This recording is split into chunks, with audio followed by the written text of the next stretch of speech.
My name is Erin Dot, and this is the story of how my family tried to use me as their personal ATM, demanded I sacrifice my future for my deadbeat brother, and told me to get out. So I did, and what I left behind destroyed them. Let me take you back to the beginning. My life in Phoenix, Arizona was steady. I am a 29-year-old marketing specialist, and I was living in my parents' guest house. It wasn't glamorous, but it was a deal we'd struck. I'd pay $1,500 a month towards their mortgage, saving them thousands while I saved for my own place. Every single dollar I didn't send to them was meticulously tracked in a spreadsheet. My dream of a little bungalow with a porch light I could call my own. I was the responsible one. The one with the 401k, the one who meal prepped on Sundays, the one who said no to expensive concerts, so I could say yes to my future. And then, my younger brother Kyle came home. Kyle was 25, a walking tornado of bad decisions. He'd blown through his savings in Denver on designer clothes, sports betting apps, and being the big man buying rounds for strangers. He showed up on our doorstep reeking of entitlement and cheap cologne, buried under a mountain of debt he saw as a temporary inconvenience. I remember finding a receipt in the laundry for an $800 leather jacket. Meanwhile, I was cutting out coupons. When I confronted him, he just grinned that careless, infuriating grin. "Relax, sis," he said. "I'll get another bartending gig. It's all under control." But it wasn't. And my parents, Gary and Linda, they didn't see the tornado. They saw their baby boy who'd had a rough go. The pressure started subtly. Mom would sigh over dinner. "Your brother just needs a little support, Erin. We're all in this together." Dad was more direct. "You're doing so well at your agency, honey. Surely you can help bridge the gap." The word family was being weaponized, and I was the designated target. I tried to reason with them. "He needs to get a job," I said one night, my voice calm but my knuckles white around my fork. "We can't keep bankrolling his lifestyle." My mom's face would tighten. "Don't be dramatic, Erin. He's family." Family. That word again. It was starting to sound like a life sentence. The tension was a constant hum in the background of my life, like faulty wiring about to spark a fire. And then, it did. It was a Tuesday. I was going through the mail and found a credit card statement. It was addressed to me at the guest house. But it was from a bank I'd never used. My hands went cold. I tore it open. $5,000. $5,000 in charges. Bars I'd never been to. Online gaming sites. A luxury car rental. The account was open 3 weeks prior, with my social security number.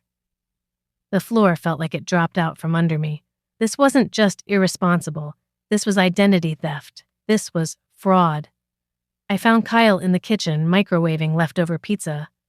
"You used my name?" I hissed, holding up the statement like a declaration of war. He didn't even have the decency to look scared. He just leaned against the counter and shrugged. "Chill out, Erin. It was just for a cash flow. I'll handle it." "Handle it?" My voice was shaking. "You've ruined my credit. This is a crime." He had the audacity to roll his eyes. "You've got money. Just pay it off for now. You're always so selfish." Selfish. The word hit me like a physical blow. I was selfish? For not wanting my own brother to steal from me? I went to my parents, my last hope for sanity. I laid it all out. The fraud, the $5,000, the potential to derail my entire financial future. My mom's eyes welled up. "He didn't mean it, honey. He's in a tight spot." My dad's jaw was set in stone. "You're making a mountain out of a molehill, Erin. Pay it off and we'll deal with him later." I felt the world shift. They weren't just enabling him. They were complicit. They were asking me to be a victim, to smile and pay for the privilege. That night, as I filed the fraud report and spent hours freezing my credit with the big 3 agencies, I felt something inside me. harden. This was the line, and they had all crossed it. A week later, Dad called a family meeting.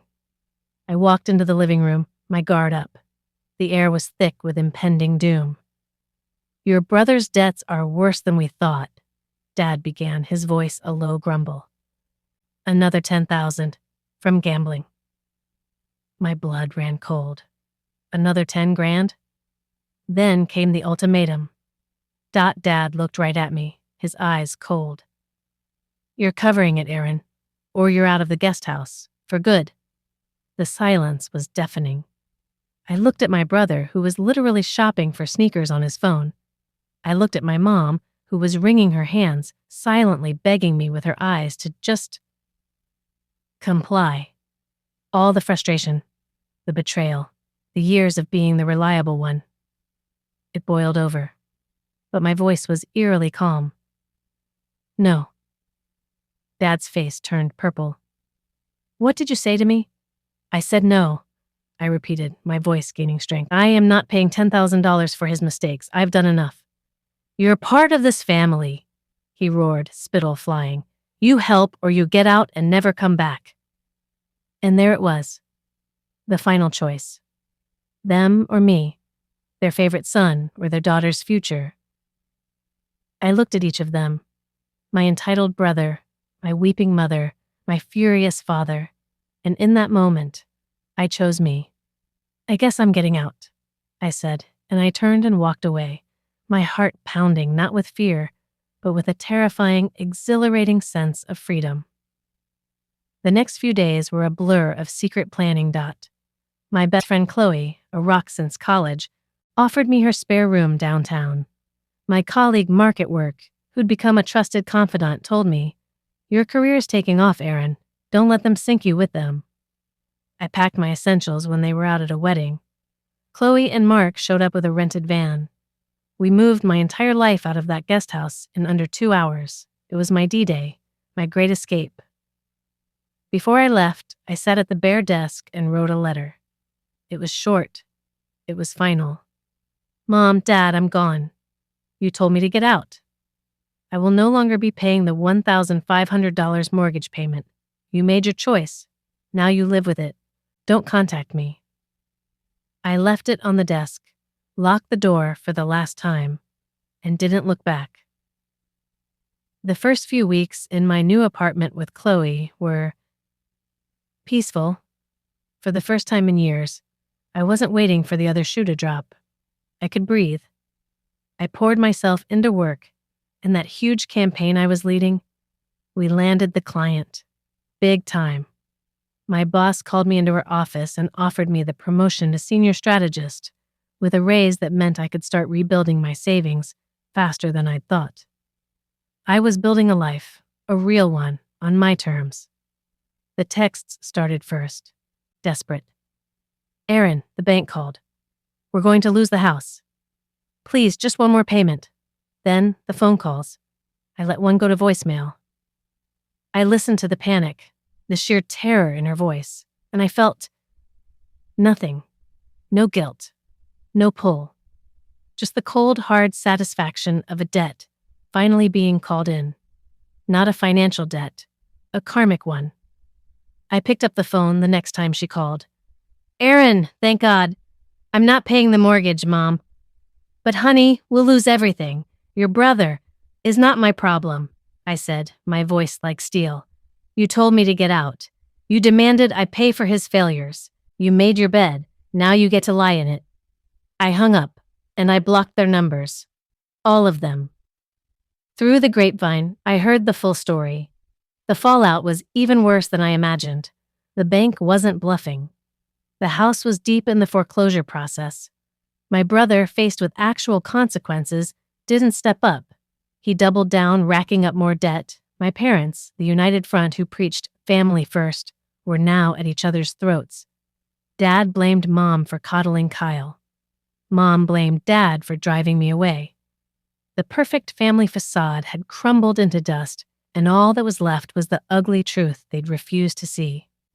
My revenge wasn't a dramatic confrontation. It wasn't a lawsuit or a public shaming. My revenge was my silence. My revenge was my success. My revenge was simply removing myself from their equation, and without me there to hold it all up, the whole fragile structure came crashing down. Looking back now from my own apartment and that I pay for with my own money, in a life I built for myself, I see it all clearly.